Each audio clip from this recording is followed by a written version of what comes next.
പത്തനംതിട്ട ആറന്മുളയിൽ കുട്ടികൾക്കായി നടത്തിയ വഞ്ചിപ്പാട്ട് പരിശീലന കളരി സമാപിച്ചു. പള്ളിയോട സേവാ സംഘത്തിന്റെയും ജില്ലാ പഞ്ചായത്തിന്റെയും നേതൃത്വത്തിലായിരുന്നു പരിശീലനം. വിദഗ്ധരായ വഞ്ചിപ്പാട്ട് കലാകാരന്മാരാണ് കുട്ടികൾക്ക് പരിശീലനം നൽകിയത്.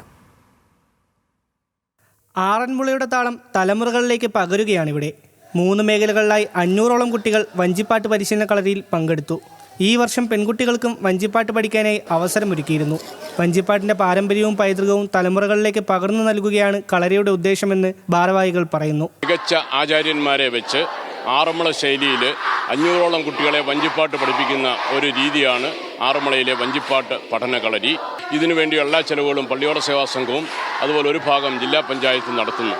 ഇക്കൊല്ലം ഒരു പ്രത്യേകതയായിട്ട് ആൺകുട്ടികൾക്ക് വള്ളത്തേൽ കയറുന്നതിന് പരിചയം സമ്പന്നരാക്കുന്നതിന് വേണ്ടി നീന്തൽ കളരിയും ഞങ്ങൾ നടത്തിയിരുന്നു.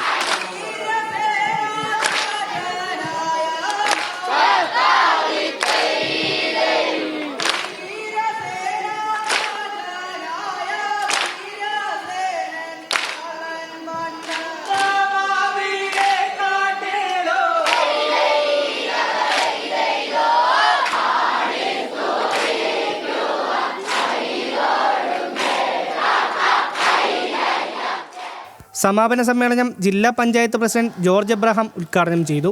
പള്ളിയോട സേവാ സംഘം സെക്രട്ടറി പ്രസാദ് ആനന്ദ ഭവൻ പരിശീലന കളരിയിൽ പങ്കെടുത്തവർക്കുള്ള സർട്ടിഫിക്കറ്റ് വിതരണം നടത്തി.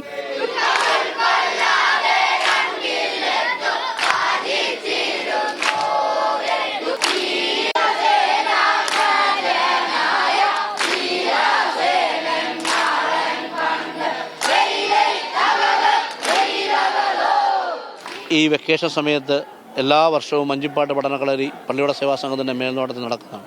ജില്ലാ പഞ്ചായത്താണ് വഞ്ചിപ്പാട്ട് കളരി നടത്തുവാൻ വേണ്ടി നമുക്ക് വേണ്ട കാര്യങ്ങളൊക്കെ ചെയ്തു തന്നുണ്ട്.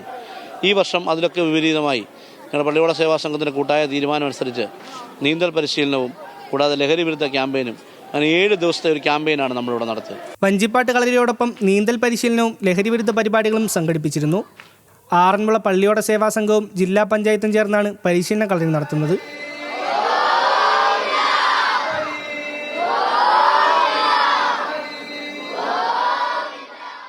ന്യൂസ് മലയാളം, പത്തനംതിട്ട.